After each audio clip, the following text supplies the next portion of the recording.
memang sekuat itu ya, sampai harus dikerjain itu semua. Memang sampai segitu. Loh, kalau memang nggak ada pengaruhnya, nggak ada, mau dibiarin aja. Katanya sih banyak yang main aman gitu loh Pak sekarang. Saya sih cuma ini aja ya, menampung yang ada di sosial media dan segala macam. Kita diskusi, jadi katanya banyak yang main aman sekarang karena takut kehilangan misalnya peluang politik. Iya. Ya kalau mungkin untuk Bapak yang tepat adalah peluang politik. Bener nggak kalau dibilang Pak Anies saat ini kan menahan saya diri? juga sedang mengerjakan proyek-proyek itu semua, jadi nggak ada relevansinya juga dengan partai-partai politik. Jadi bukan karena menahan diri untuk takut peluang politik di masa depan, nggak ada. Semua pasti akan memperhitungkan berbagai faktor sebelum memutuskan seperti apa. Tapi hari ini kan belum ada musim pemilu, belum ada musim. Jadi pertanyaan Maria tuh pertanyaan mendahului musim. What if, Pak? Tapi memang sekarang sudah banyak yang membicarakan, sayangnya seperti itu. Iya, tapi kalau memang belum musimnya, buat apa juga saya merespon? Jadi bagi saya, seperti saya katakan tadi, saya lagi ngurusin kegiatan-kegiatan ABCDFG yang nggak ada relevansinya dengan proses nominasi. Oke. Satu isu lagi juga nih Pak yang menarik mengenai halal bihalal Partai Demokrat. Mungkin kita mau minta konfirmasi nih, waktu itu kan Pak Anies datang. Ya, semua pasti tahu bahwa itu tujuan yang sangat baik gitu Pak. Tapi banyak aja ada komentar-komentar yang selalu miring gitu. Katanya Bapak nggak diundang lah dan segala macam. Bapak diundang nggak sih sebenarnya?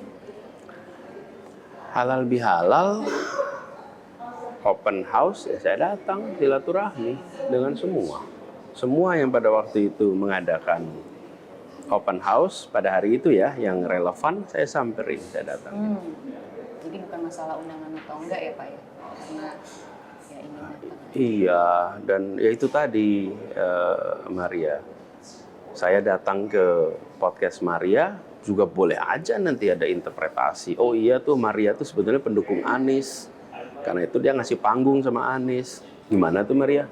Mau jawabnya? Itu dia adalah... Kita nggak bisa, iya betul sih Pak. Maria tuh pendukung tersembunyi. Di belakang panggung dia tuh sebetulnya bekerja untuk bantuin Anies. Terus dia bikin acara itu, bisa aja tuh begitu. Terus Maria yang pusing jelasin kemana-mana. Bener nggak Maria? Jadi nggak usah pusing ya ya Pak udahlah, ya? Biarin ngapain aja meskipun kadernya yang ngomong, kader Demokrat yang ngomong. Iya, jadi karena itulah saya nggak pernah mau respon juga. Ya buat apa? Itu akan selalu ada begitu. Jadi sekarang abis ini nanti Maria harus jelasin tuh sama orang yang mengatakan di sosmed, maupun 2-3 posting Twitter aja. Bisa jadi perhatian tuh. Bener nggak tuh Maria? Betul. Nah itulah yang saya maksud. Ya kalau kita berada di wilayah politik, maka sadari sejak awal apapun yang dikerjakan sah untuk ditafsirkan. Kalau Anda berada di wilayah politik, ya ada tafsir apapun dikerjakan. Diam pun ditafsirkan, bergerak ditafsirkan. Nah, kalau kita berpikir modern, berpikir maju, maka kita akan mengatakan itu adalah hak tiap orang untuk menginterpretasikan. Dan hak kita juga untuk menyampaikan narasi, untuk menyampaikan apa yang jadi pikiran kita.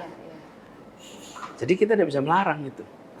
Kalau pikiran kita itu agak outdated ya, kuno, maka cari itu siapa orang yang ngerjain itu, tuntut ke polisi, laporkan itu kuno itu. Itulah cara lama. Cara lama itu apa sih? Cara lama itu tidak menghormati kebebasan berpikir. Tidak menghormati kebebasan untuk menginterpretasikan. Kita nggak bisa ngatur pikiran orang. Iya, betul, setuju. Jadi ya, kita bisa ngaturnya biar kita aja. Tapi itu dia. Iya.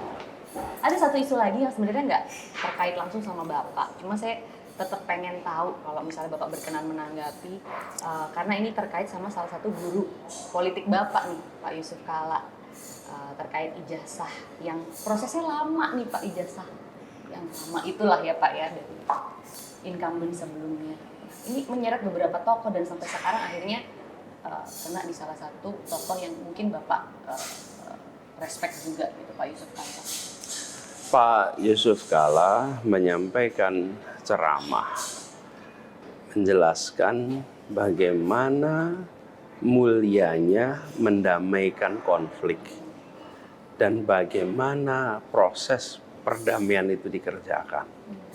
Pak Yusuf Kalla itu memberikan itu sebagai seorang yang terlibat langsung di dalam mendamaikan, baik itu di Ambon, baik itu di Poso, baik itu di Aceh. Yang dulu 3 tempat itu di awal 2000-an adalah hot zone. Yang betul-betul kalau kita lihat pada masa-masa itu belum ada Twitter, belum ada Instagram, foto-foto yang beredar mengerikan. Dan pemahamannya pada saat itu juga mereka mengerikan juga memang. Mengerikan sekali. Dan itu adalah bangsa kita. Ketika terjadi konflik di Ambon, ketika terjadi di Poso, itu adalah konflik horizontal yang amat berdarah. Dan Pak Yusuf Kalla yang di usia sekarang 84 tahun merefleksikan ini di depan mahasiswa-mahasiswa umur 20 tahun, beda 60 tahun nih. Kalian nih dengerin nih pengalaman saya nih. Kurang mulia apa itu Pak JK? Menjelaskan kepada anak-anak itu betapa perdamaian itu harus ada, betapa mengerjakan perdamaian itu penting. Ini seorang bapak bangsa bicara di depan anak-anak muda, pelajaran itu semua. Ini harus dijadikan pelajaran penting. Ketika Pak JK selesai wakil presiden tahun 2009, pada waktu itu saya masih bertugas di kampus. Saya membuat program kelas yang Pak JK sebagai pengajar untuk para pemimpin bisnis, pemimpin politik belajar kepemimpinan dari seseorang yang punya pendidikan kaya sekali. Waktu itu saya bilang, Pak JK kita ingin bikin ini kelas kepemimpinan Pak JK. Begitu banyak pengalaman diambil. Nah, beliau menyampaikan di dalam forum itu, kok ada yang tega memotong-motong lalu menjadikan ini sebagai percikan bara. Jadi menurut saya yang dikerjakan Pak JK membagikan pengalaman itu pada anak-anak ini. Anak-anak muda ini umur 20-an yang berada di kampus. Itu sesuatu yang mulia dan jahat sekali. Jahat sekali yang memutarbalikan itu. Jahat sekali terhadap orang yang membangun perdamaian, diputarbalikkan sedemikian rupa. Lalu dijadikan materi untuk membenturkan. Kita lagi membutuhkan suasana yang tenang teduh. Setiap obrolan apapun kalau dipotong ya bisa saja. Kalimat nih, merugilah orang-orang yang sholat, dipotong segitu. Jadi nggak pada sholat nanti. Fawailul lil musolli. Ya cuma segitu aja. Ya jadi masalah saya nanti. Alladzina, nah itu nggak masuk tuh. Nah, jadi kita jangan hati-hati di situ.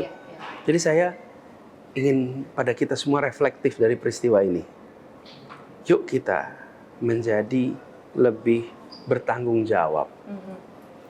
Mari kita sama-sama jaga agar suasana tenang, damai, teduh itu bisa terjadi. Hanya saja nih Pak Anies, tadi kan saya nanya soal dugaan ijazah palsu yang masih menjadi polemik ini. Terus Pak Anies ngomong soal ini, apakah memang menurut Pak Anies seperti yang banyak orang bilang, karena JK berkomentar soal dugaan polemik ijazah palsu tersebut, akhirnya terbitlah polemik baru soal penistaan agama ini. Apakah bisa ditafsirkan seperti itu, Pak?